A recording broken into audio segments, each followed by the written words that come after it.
Hello everyone. हम लोगों ने स्टार्ट किया था डिस्क्रीट डिस्ट्रीब्यूशन और डिस्क्रीट डिस्ट्रीब्यूशन के सीरीज़ में आज ये रहेगा हमारा 4th नंबर वीडियो, जहाँ पे हम लोग देख रहे हैं बाइनोमियल डिस्ट्रीब्यूशन को। बाइनोमियल से हम लोगों ने ऑलरेडी 2 पार्ट बना लिए हैं, ये बाइनोमियल का तीसरा पार्ट। तो आज हम लोग देखेंगे क्वेश्चन नंबर 11 से क्वेश्चन नंबर 15 तक। आप अगर स्टैटिस्टिक्स से जुड़े कोई सा भी कॉम्पिटिटिव एग्जाम के प्रिपरेशन ले रहे हैं तो आप इस वीडियो को प्रेफर कर सकते हैं। बीएससी एमएससी है तब भी आपके लिए बेनिफिशियल रहेगा। इससे बाहर आपसे बाइनोमियल से कुछ भी नहीं पूछा जाता है, इसकी गारंटी मैं देता हूँ। आप इस क्वेश्चन को बहुत ही अच्छे से कीजिए, लेकिन आपका क्वेश्चन रहेगा डिस्ट्रीब्यूशन पॉइंट ऑफ व्यू से। देखेंगे आज का पहला क्वेश्चन। पहले क्वेश्चन पे हमें क्या पूछा गया है कि x follows binomial NP, then what is the relationship between mean and variance. देखिए, अगर आपका x binomial distribution with parameter NP को फॉलो करता है तो हम लोग को पता है कि एक्सपेक्टेड वैल्यू ऑफ x मतलब उसका मीन जो होता है, मीन हमें मिल जाता है NP और वेरिएंस ऑफ x हमें मिल जाता है NPQ। तो मैं मान लेता हूँ कि मेरे पास x फॉलो कर रहा है बाइनोमियल विथ n का वैल्यू 4 और p का वैल्यू मेरे पास 1/2। तो p क्योंकि आपके पास ये n है, ये p है, तो हम लोगों को पता है कि p प्लस q हमें क्या मिल जाता है, p प्लस q हमें 1 मिल जाता है। तो यहाँ से हम लोगों के पास q इक्वल टू क्या होगा 1 माइनस 1/2, क्योंकि p का वैल्यू 1/2 है तो हमें q भी मिल जाएगा 1/2। अब देखिए e ऑफ x आप लोगों को क्या मिलता है NP, n की जगह पे 4 है, p की जगह पे 1/2 है, तो मैं लिखता हूँ 4 इंटू 1/2 मतलब 2 मिल जाता है। अब v ऑफ x आपको क्या मिलेगा, v ऑफ x मिलता है NPQ 4 इंटू 1/2, q का वैल्यू भी 1/2, तो हमें मिल जाता है 1।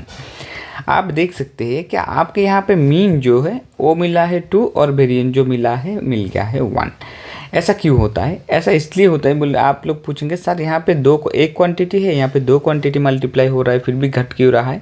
क्योंकि आप 0 पॉइंट से ना, अगर आपको 5 इंटू 0 पॉइंट्स कुछ भी 0 पॉइंट से मल्टीप्लाई करेंगे ना तो ये 5 से छोटा हो जाता है। तो इस तरह से हमारे पास क्या होगा कि q का वैल्यू तो हमेशा 0 और 1 के बीचों बीच रहता है, तो उससे मल्टीप्लाई करने से छोटा हो जाता है।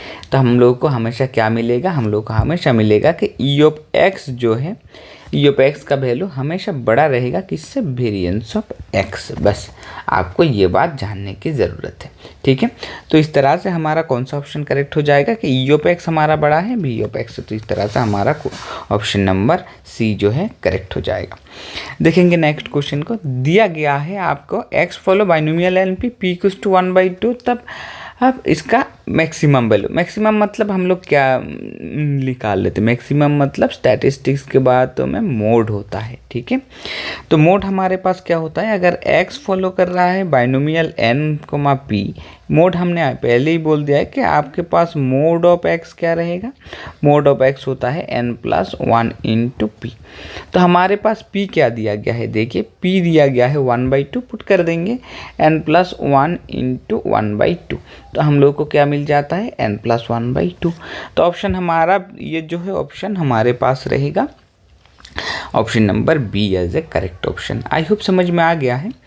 तो ये है एक्सप्लेनेशन। देखेंगे नेक्स्ट क्वेश्चन को। इसी क्वेश्चन पे हमें क्या मिल जाता है, binomial distribution tends to normal distribution, कब आपका बाइनोमियल नॉर्मल पे जाएगा।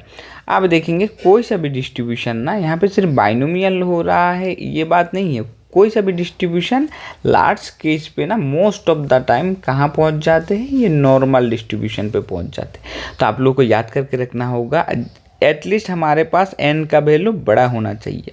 तो मैंने ले लिया है कि n टेंड्स टू इन्फिनिटी, आप लोग सकते हैं क्योंकि इन्फिनिटी लार्ज नंबर है ना, तो आप लोग ले सकते हैं कि यह हमारा लार्ज बनेगा, पहला कंडीशन।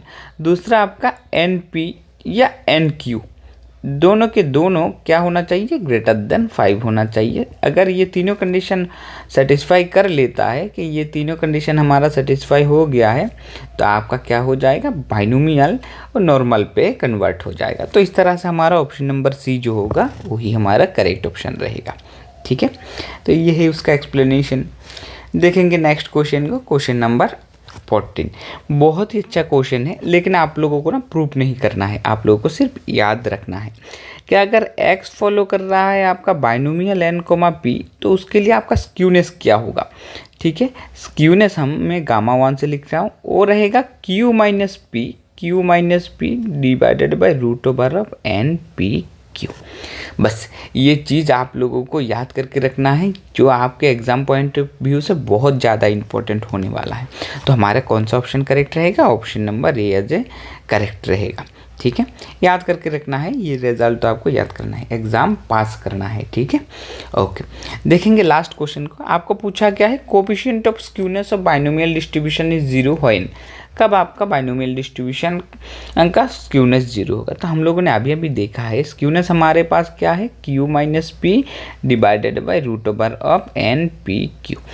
आप देखेंगे क्योंकि हमें क्या 0 चाहिए कि ये वाला क्वांटिटी 0 चाहिए। तो ये वाला क्वांटिटी कब 0 होगा? देखिए, अगर मैं ऊपर 0 ले आता हूँ किसी भी तरह से तो नीचे 0 बन जाएगा। तो अब देखिए, अगर मैं ले लेता हूँ p इक्वल टू 1/2, तो आप लोगों को पता है p plus q equal to 1/1 होता है। तो आप क्या करेंगे? q equal to 1 minus p और 1 माइनस हाफ अगर पुट करेंगे तो q भी आपका 1/2 हो जाएगा।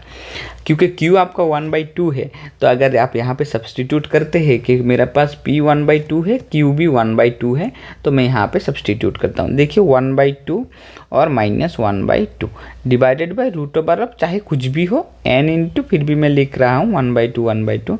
आप देखेंगे ये 0 बन जाता है। क्यों? ऊपर आपके पास क्या है? p माइनस क्यू है। तो आपको कब ये 0 मिला? स्क्यूनेस, जो ये स्क्यूनेस है, जब मेरे p का वैल्यू देखिए, क्योंकि इन्होंने पूछा दिया है हमें p, तो p का वैल्यू 1/2 होने का क्या मतलब है? 1/2 मेरे पास 0.5 है।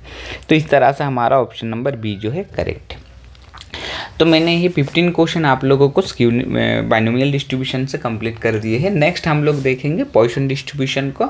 आई होप वीडियो आप लोगों को अच्छा लगा है, लाइक शेयर कर दीजिए, मुझे भी थोड़ा मोटिवेशन मिलता है। Thank you for watching.